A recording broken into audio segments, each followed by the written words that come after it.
Today, I'm going to be expanding on our awesome steampunk dock with an amazing new factory build. But first, my starter submarine is currently empty, so fitting the interior gives me a chance to tell you that the factory build later is going to have a very special purpose and will pave the way for the other buildings. So make sure you stick around to find out what that is. So heading up this gangplank, we come to the main entryway, and we've got a light here to show that the door is open. Obviously, we can only go and set off once this light is off, because otherwise it's not watertight. And we come into just a little entry section. There's some barrels that have been dropped off here, and we've just got a really simple little sleeping quarters over here with some extra storage. Now, what I've tried to do with this interior, as I'm going to try and be doing with all of the interiors in this area, is keep them authentic to the build, but also try and make them practical and give them some kind of purpose. If we come through here, we've got the main storage, and there's loads and loads of storage just dotted around here. Some of it that's empty, some of it that's full of stuff, so I've moved things in. We've got some extra machinery as well, pumping power to the exterior of the ship, and we can head up to the top of the submarine here and take a look around if we need to, and then head back down. And this all leads through to our main bridge area. So we've got our little seat that we can steer the ship, and got some machinery to control the speed, etc. And then we've got this, which is our periscope that connects up to the top of the ship and allows us, when we're underwater, to see around. Coming downstairs, first of all, we hit this area. Now, this is the main control center, so this is the engineering section. And this is, again, a practical smelting area. So all of these blast furnaces feed through into this barrel here. We've got some more blast furnaces either side. And then we've got some furnaces, again, feeding it down into these chests on either side, and some more furnaces across the bottom. So this should meet all of our smelting needs that we have. Then coming down here, we have this opulent and decadent area here. I'm really pleased with this. I tried to give it kind of a Victorian feel, but still bringing in the fact that you've got an industrial element with these big metal beams holding up the ceiling. And then we've also got a little bookshelf I'm just climbing up by accident, and some nice rugs on the floor. And we can sit here, stare out the mouth at whatever we're traveling towards. And of course, what Victorian style area would be complete without the grandfather clock? So yeah, really pleased with this. We've got a jukebox as well for some music. And if we head back here, we've got the engines. So we've got the two areas. These are the boiler areas that power the whole thing, and we can get rid of any rubbish as well we need to in here. Or we can put these out if we get annoyed with the sound. And we've got a little flint and steel here, so the other one is through here as well. And this then obviously connects up to the engineering area. So yeah, quite a lot packed into a small space, but I'm really pleased with it. Particularly this room. I just love the feel and the look of this. I've set myself up a temporary nether portal, and that is to take us back across to the original village that we overtook. And that transports us through the nether, and it's not a very long journey at all for us to get back to that area. And it's in that area that the next thing needs to be done. And that next thing is to expand the villager setup. So although we've got all of the librarians that we need and various other things, we will need to farm ourselves up some ender pearls to make sure we've got enough of those, because I want to take on the dragon. And also, whilst we are doing that, I need to add some more villagers and some more pods, because I will need an awful lot of bricks for the next build that I have planned over in our steampunk area. And at the moment, I don't want to be digging out clay and trying to smelt that up when you can get it from stonemasons. So I'm going to craft myself plenty of the stone cutters, get myself some stonemasons across here, make sure they're all zombified, and start building up a reserve of bricks. A few moments later. I've extended my trading area with these extra 4 booths, and that's opened up a whole bunch of space if I want to extend it any further. But at the moment, I think that these 4 masons will do the trick, and I've also unlocked all of their trades and cured them up. So this is the brick trade that I need, and also it's useful to have the quartz trade, because mining quartz in the nether isn't that much fun, to be honest. So I've got those done, and I am now collecting some resources. I think I've actually got enough now. One more thing that I do need to do though, and I need to consider, is that it was a miserable time shifting resources from here back and forth to the area that I wanted last time I did the build. So instead, I am going to go and fight the Ender Dragon and go to the end so I can get myself an Elytra, and I can most importantly get myself a whole bunch of shulker boxes. And because of this, I've been crafting up some resources. So I've got the Eyes of Ender here. I've been filling up my Ender chest with various different things. So always take an anvil and some unbreaking and mending books for your Elytra when you pick it up. Potions of slow falling. The one thing that I still also need to create is a whole bunch of rockets. So I'll craft those up and then it's off we go. I've come over to our starter base because if I'm going to find myself a stronghold, I want to find the one that's closest to this. So we've come into this big open space and let's throw this up in the air and over this direction and into the unknown. And here we are. We've come down straight from the surface and we are now in the... Wow, okay. We've managed to spawn directly at the portal room, which is fantastic. And there are exactly 12 spaces for our 12 Eyes of Ender, which is a piece of luck. So I'll get rid of all of this lava. I'll get myself prepared and then we'll light the portal. Like all great Minecrafters, I got a bit distracted. But on the plus side, the stronghold is now connected up through the nether with my spawn set at the starter base, and I'm ready to go. So let's get this portal lit and see what the dragon fight brings us.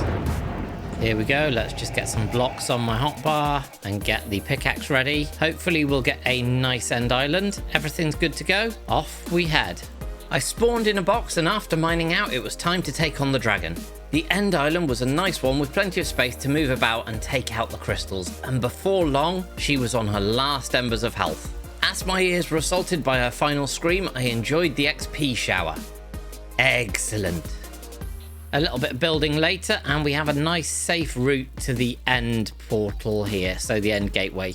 And I always do this because the number of times that I've come through one of these and been teetering on the edge, I just find it stops all of the anxiety at least. So one thing that I am going to do is replace this here block with a crafting table, and then I'm going to make a trapdoor because again, that's another thing that I find is it's such an easier way to actually get through this portal now that you can go into swim mode, and it gives you 2 of the trapdoors ready for you to come back the other side as well. Let's take the leap, pop this here, and off we go to the end.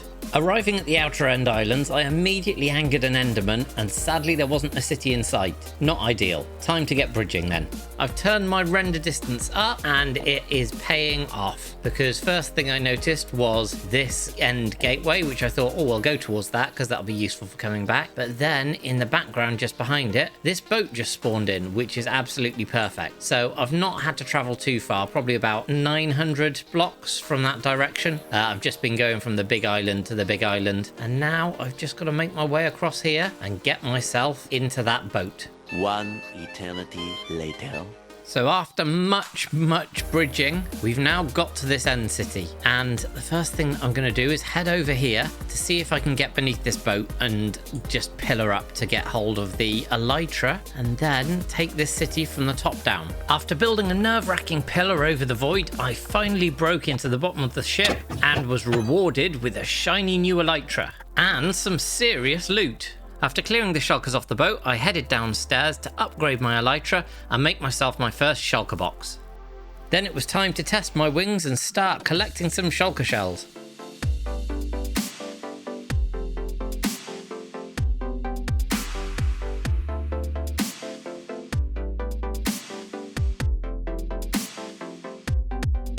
After many end cities being raided, I am done. So it's time to head back through here and now back to the base to see the loots that I got.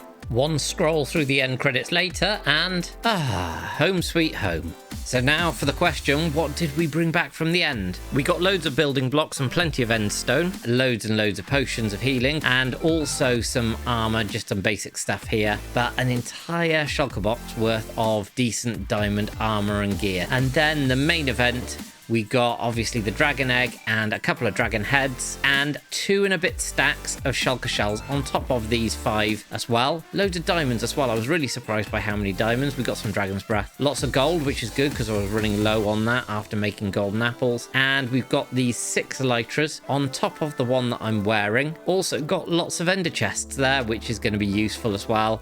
But one thing that it did show me flying around the end is I need a good source of rockets. And for that, I need gunpowder. And there's also some other things that I'm running a bit low on. And so I am going to head back over to our village area and then head out into the ocean, which is nearby, and build myself Nembom's Hostile Mob Farm, which is an absolutely fantastic design. The link will be in the description as ever. But now there seems to be an unwanted guest that I've got to deal with and get back over and start building this farm.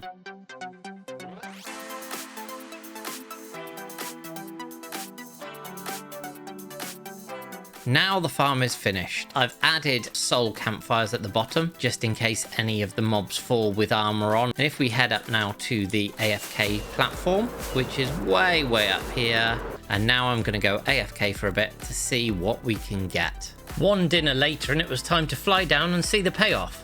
That's given me loads of extra gunpowder and some other useful stuff too. I did set up half the platform so they could only spawn creepers and spiders, and I might adjust those to stop the spiders later. But overall, I'm pretty happy with that haul.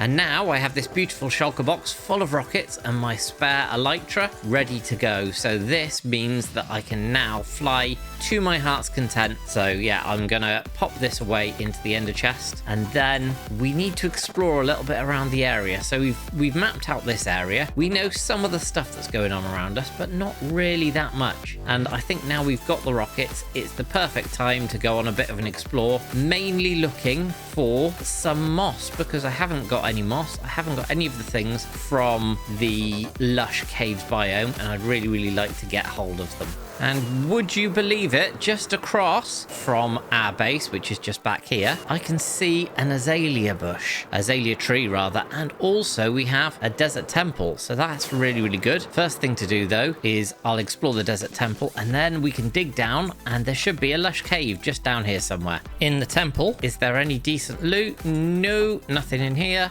Some more gunpowder, which I now no longer need, and no, sadly no enchanted golden apples. That teeny tiny hole of light is the surface, and we have come a long way down now, but we finally found our way into the lush caves. Now there are some nasties around here that I'm going to have to clear out, including this drowned guy who just converted in front of me very loudly and made me jump like you wouldn't believe.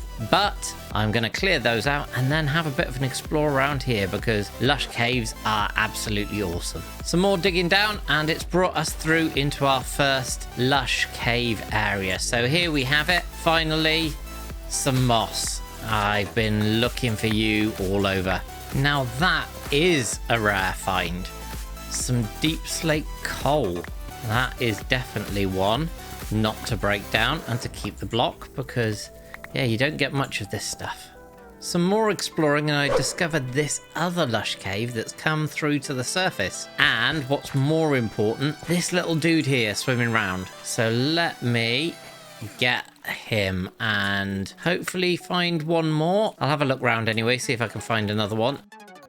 So over here I can spy another couple of axolotl, so that is going to be perfect, so that I can pick them up and start breeding them. On my travels I picked up a buried treasure map, and as you can see if I turn this way, it's brought us basically right back to our base. So I am going to go and dig around here somewhere, I believe it'll be, and hopefully get something good out of it. And after a bit of digging around, we have it just here. And we've got a heart of the sea, but not too much else. Not the best, but it'll do. Why, when you get back, does it always take you so long to unpack? But still, I am back now, and I have unpacked, and this is all the stuff that I managed to get. So I got a fair few axolotl in the end, plenty to breed up, and I plan on using these guys for a squid farm at some point, and also to take on an ocean monument. So yeah, a whole bunch of other stuff. Found a couple more treasure chests, so some more hearts of the sea. This is probably the rarest find though, the deep slate coal ore, because you just can't get it anywhere. And then all of the stuff from the lush caves. So yeah, all in all, a pretty good trip. Now to the factory. I'm on the dock area and I've moved where we've got our maps. So this was the first map when we'd created the area, and this one now has the submarine and the crane there. Also, you will see that there is a beacon here, and the beacon is there so that I can clear this area. So haste 2 beacon is definitely necessary. That took quite some time. As you can see by the fact that we have box after box of materials that we've dug out here, and 2 full diamond pickaxes that are pretty much worn out. So yeah, working on the 3rd one here. That took a long time, but we've now got the area that we need ready to build, and all I need to do now is collect up some of the materials and start building. I've extended our dock area and created this extra section down here ready for our build, and been doing a whole bunch of crafting to get everything that we need for this. So now I think it's time for a bit of a time lapse.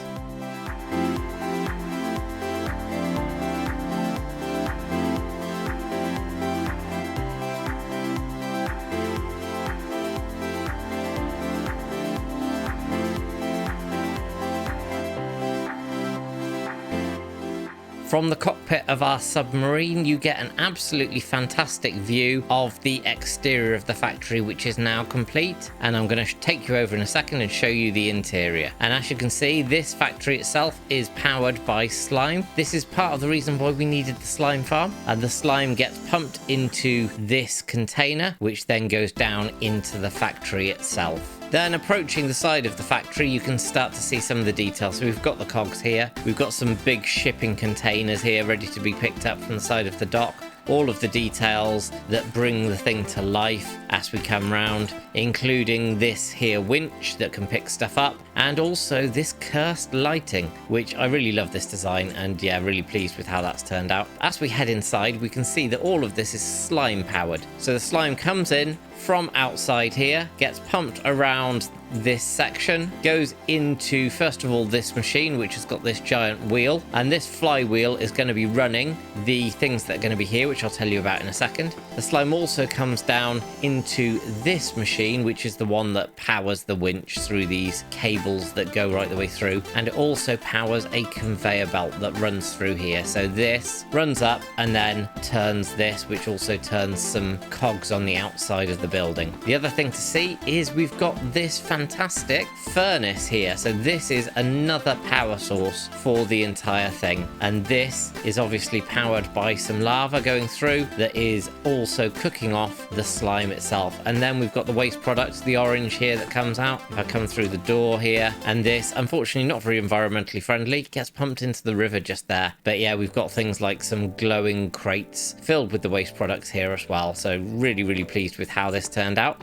One more little secret, if we go like this, then we've got ourselves a bit of an Etho-inspired secret compartment inside here. No idea what I'm going to do here yet. If you've got any ideas, let me know in the comments. I'd love to hear them.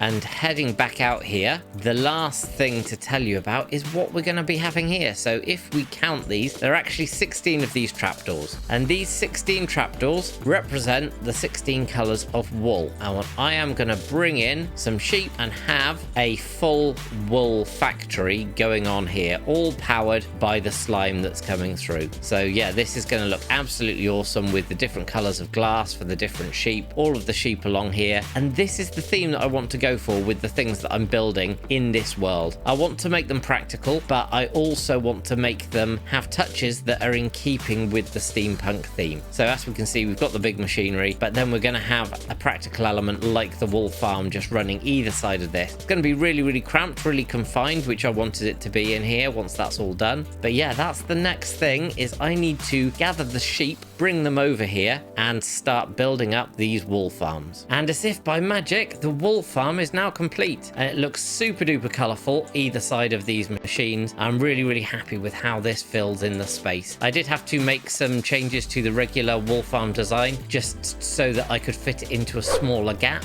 but these use more observers and they're all working away beautifully. So yeah, really love this now, and it's a practical factory as well, so I'm super pleased with that. Hopefully you've enjoyed this factory build. If you have, let me know in the comments. I'd really like to hear those. And And yeah, make sure that you leave a like as well, because that really helps the video get shared to more people. And all that's left to be said is thank you very much for watching. I'll see you all next time on ADcraft.